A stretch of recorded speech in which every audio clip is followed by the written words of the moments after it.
پیش آیا کہ جب سرکار نے وہ چھوٹی سی چوٹی پر پہاڑی کی ایک ٹیلے پر سرکار نے کھڑا کر دیا تھا کہ تم یہاں کھڑے رہو گے اور پھر دشمن کو یہاں سے روکو گے تیروں کے ذریعے سے. جنگ جیت گئے مولا علی. مولا کے ساتھ سینکڑوں اصحاب مجاہدین جنگ جیت گئے. جنگ جب جیت گئے تو مال غنیمت تو نبی تقسیم کریں گے نا. جب بھی کوئی نبی سے آگے نکلا ہے ذلیل ہوا ہے.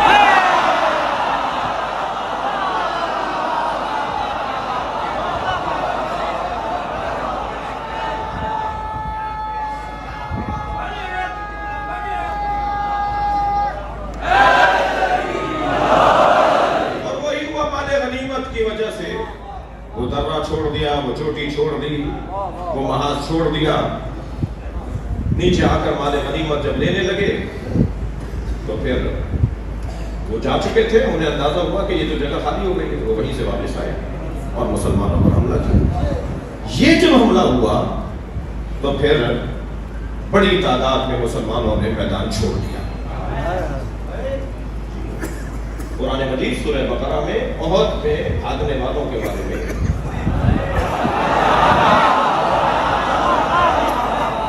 عبرت ہے نا ہمارے لیے سیکھنے کی چیز ہے.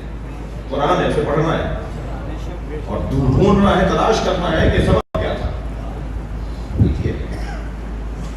کسی کی کمزوری سے عبرت لے کر اپنی کمزوری کو دور کرنا ہی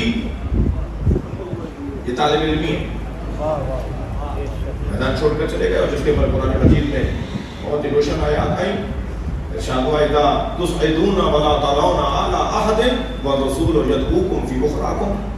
ایسے بھاگ رہے تھے کہ مڑ کر بھی نہیں دیکھ رہے تھے.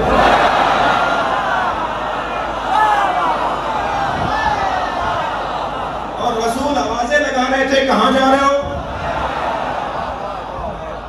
سب چلے گئے. تیرا رضی اللہ تعالی عنہم,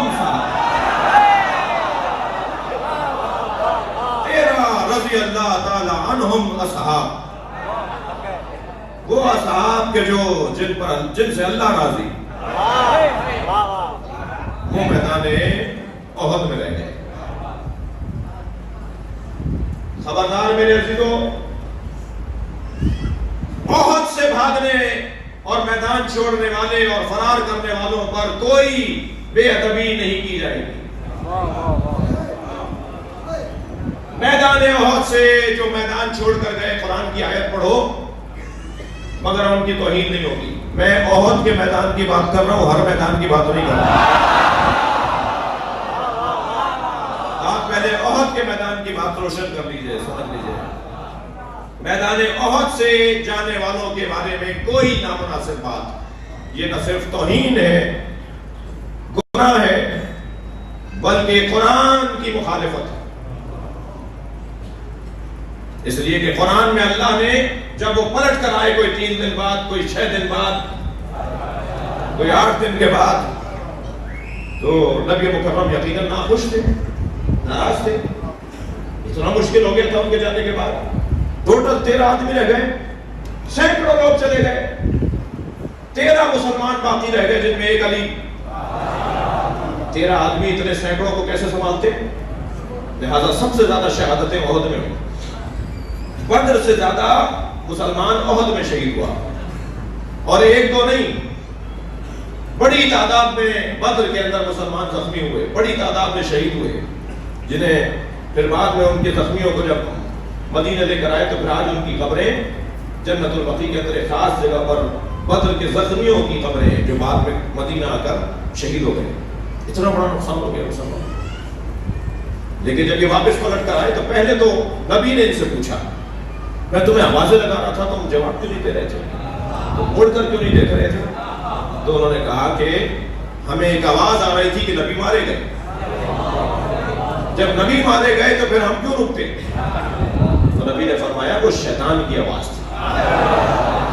بھائی جسے شیطان اور فرشتے میں ہی فرق نہ لگے,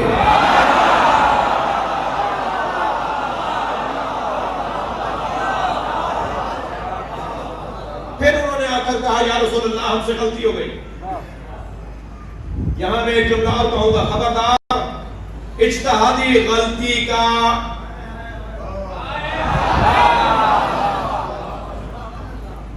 جملہ یہاں کار آمد اور کار فرما نہیں ہے۔ میں ایک فورم پر تھا، ایک بہت بزرگ شخصیت نے کہا جی اجتہادی غلطی تھی۔ میں نے کہا جی ہر غلطی کو اجتہادی کر کے آپ بچا لیتے ہیں؟ اجتہادی غلطی نہیں تھی، اس لیے نہیں تھی کہ نص کے مقابل اجتہاد جائز ہی نہیں۔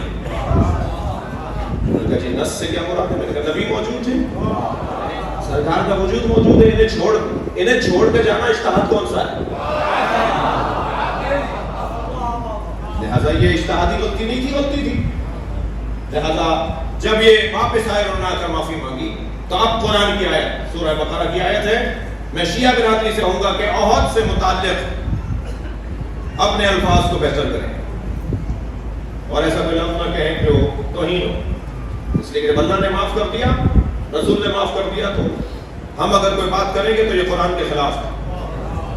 لقد عفا اللہ عنہم ان اللہ غفور رحیم، اللہ نے انہیں معاف کر دیا، اللہ غفور رحیم ہے۔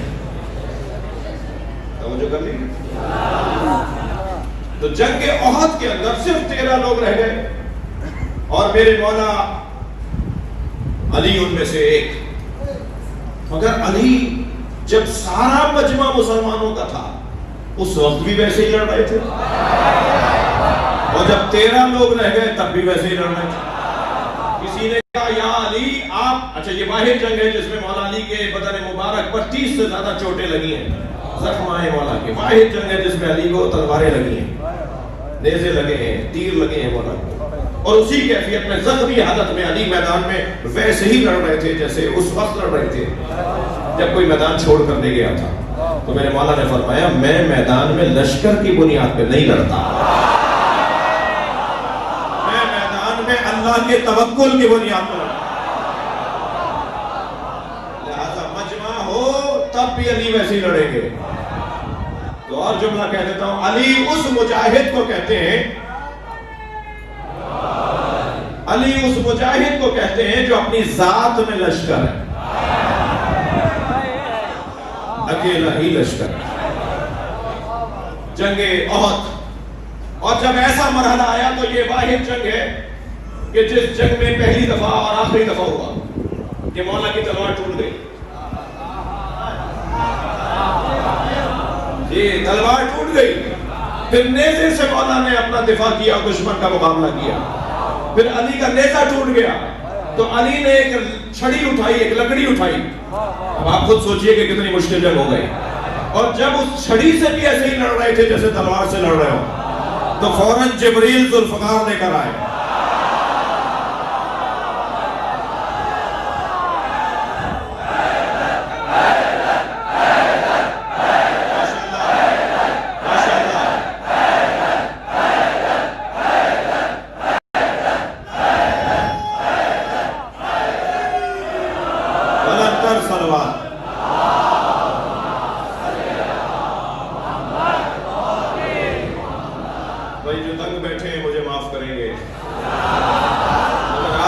احساس نہیں ہو رہی ہوگی،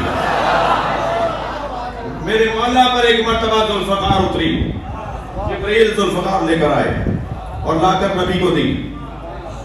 توجہ ہے؟ اور لا کر میرے مولا، توجہ چاہوں گا، لا کر جبریل امین نے مولا نبی کو تلوار دی۔ ذوالفقار نبی پر اتری ہے، آسمان سے اترنے والا لوہا جس میں اللہ نے منافع کثیر رکھے ہیں، جس میں اللہ نے نفع ہی نفع رکھا ہے، وہ لوہا نبی مکرم کو دیا۔ نبی مکرم نے فوراً ایک مجاہد کو آواز لگائی کہ علی تک پہنچاؤ۔ علی جس جگہ لڑ رہے تھے وہاں ماحول ایسا تھا کہ اس نے تلوار وہیں سے پھینکی ہے۔ علی نے، میرے مولا نے فضا میں اڑتی ہوئی تلوار کو پکڑا ہے۔ اس منظر کو دیکھ کے جبریل نے قصیدہ پڑھا ہے،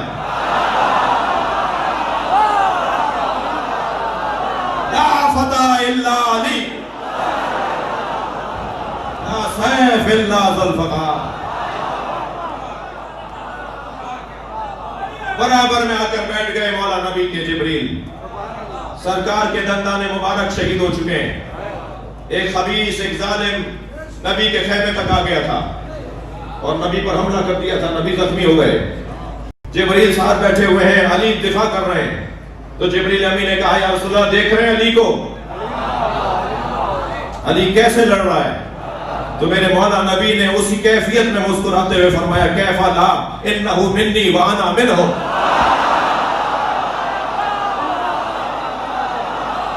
اللہ اکبر.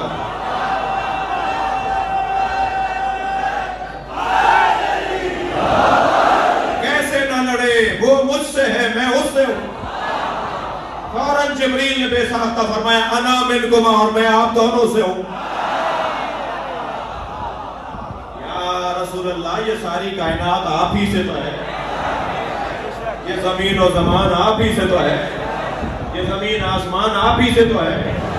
اللہ اکبر.